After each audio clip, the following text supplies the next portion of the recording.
Well, first of all, the death toll continues to mount, and Palestinian health officials are now saying that more than 1,400 people have been killed in Gaza since Israel started the retaliatory airstrikes, and they say roughly 400 of those are children. The Hamas attacks on areas in Israel over the weekend, that death toll is now at roughly 1,300. We still have no idea about the at least 150 people that were kidnapped by Hamas and taken into Gaza. Hamas has said that it will only start to release hostages when the Israeli airstrikes stop, which Israel says is not going to happen anytime soon. Hamas has also said that for every airstrike they will kill a hostage, but there's no evidence that that has started to happen. Aid agencies are saying that Gaza is facing a dire situation with food and water quickly running out and 50,000 pregnant women unable to access essential services. But most of the conversation at the moment is around confirmation of an earlier statement by the Israeli military to the UN that everyone living north of Wadi Gaza, that's an area kind of in the middle of the Gaza Strip and south of it includes Gaza City. So everyone south of the Wadi Gaza Gaza City is north of it. And so that everyone living north of Wadi Gaza should relocate to southern Gaza in the next 24 hours. The Israeli justification for that is to save civilian life, that they are going to continue to attack targets in the north of Gaza, and they don't want civilians to die. And so for civilians to ensure their own safety, they need to move to southern Gaza.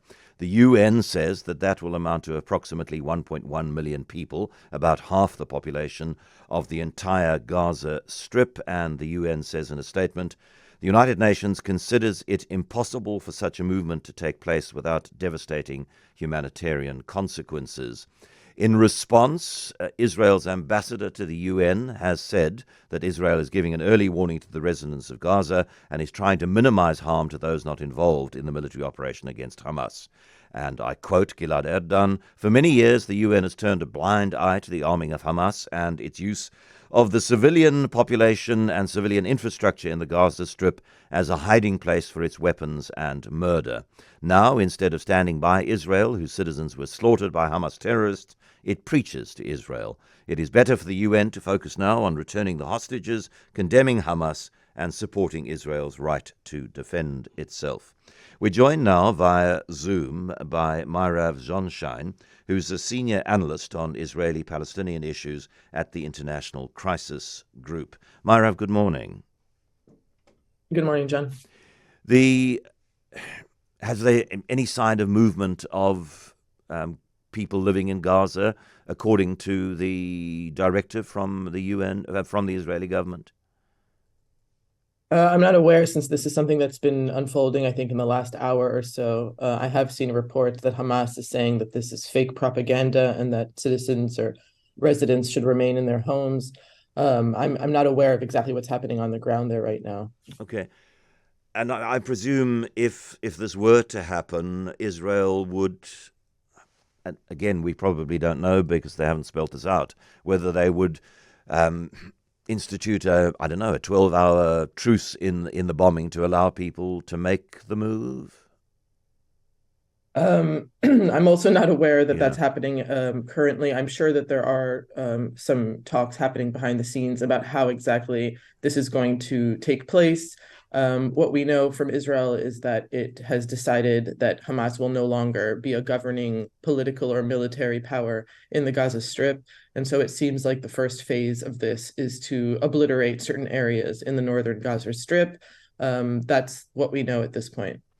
And in terms of establishing a humanitarian corridor through the Gaza Strip border with Egypt, we know that there are background talks involving perhaps Qatar and other actors. No indication of any movement in those talks? No indication publicly. We know that Egypt, it's not interested currently in receiving, hundreds of thousands or millions of Gazans into its border. and Israel and Egypt. I mean, Israel has an interest in, maintaining its relationship with Egypt on this level. Israel also has other fronts to worry about. One of the big questions is what will happen on the northern front, what will happen in other parts of, Israel and the occupied territories if Israel does go ahead and start a major invasion. What kind of repercussions there might be.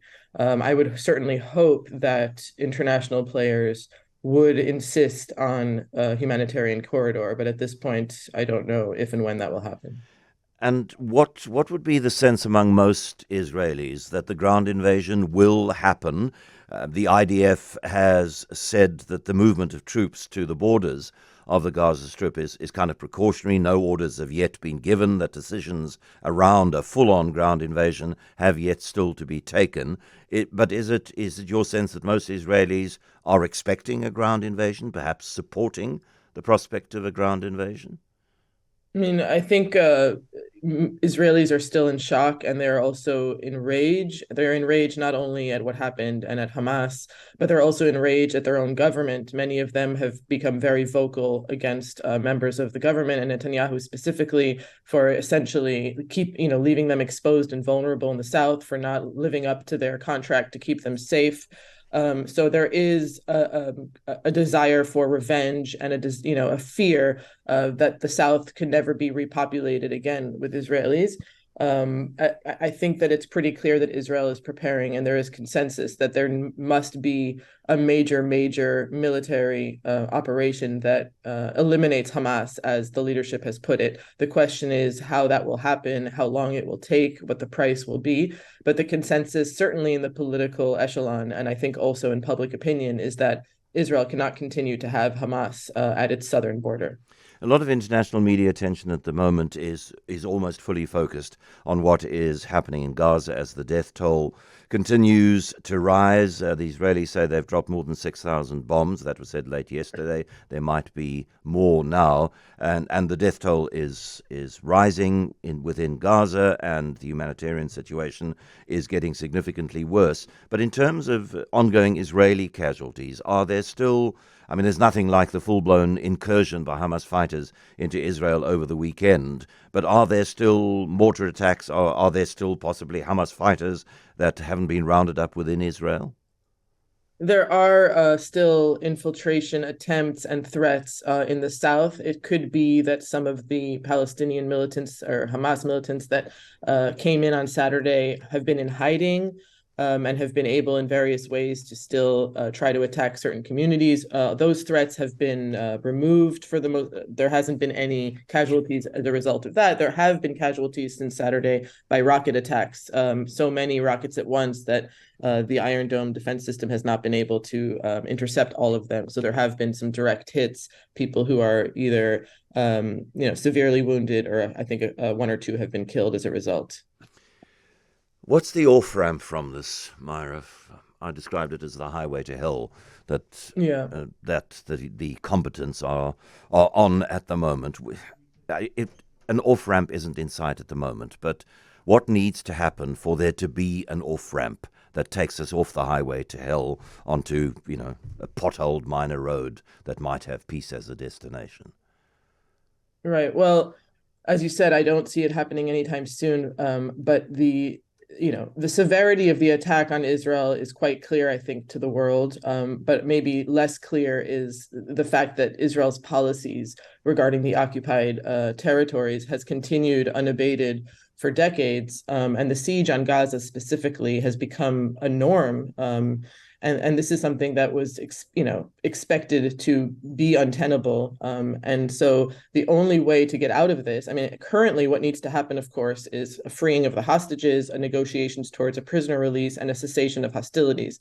That's the first step. And the second step is a realization that the Palestinians cannot be sidelined, that this is the most urgent matter in the Middle East, or at least specifically regarding Israel and its neighbors, that the normalization with Arab Gulf countries is not urgent and is not a matter of war and peace. This is the war that we're dealing with, and that the international community has to make this a priority and realize, and Israel has to realize that, with all its military might, with all its resources and capacity, it isn't invincible, and there are unfortunately very high prices to pay for continuing policies that are quite destructive, and that it can't ensure safety to its own citizens for long periods of time in this situation. So this is a political conflict, and it requires a political solution. The siege on Gaza has to end, and there has to be international, stakes in how exactly this is going to happen. So first there has to be some kind of end to the hostilities. The bombing of Gaza has for years now shown to not be extremely effective. I'm not sure if it's going to be effective this time either. So at the end of the day, even if Israel does feel the need, and it clearly feels the need, to restore its deterrence, to assert its military power, what happens the day after? What happens if Hamas is eliminated in the Gaza Strip? Who is going to govern in that densely populated area?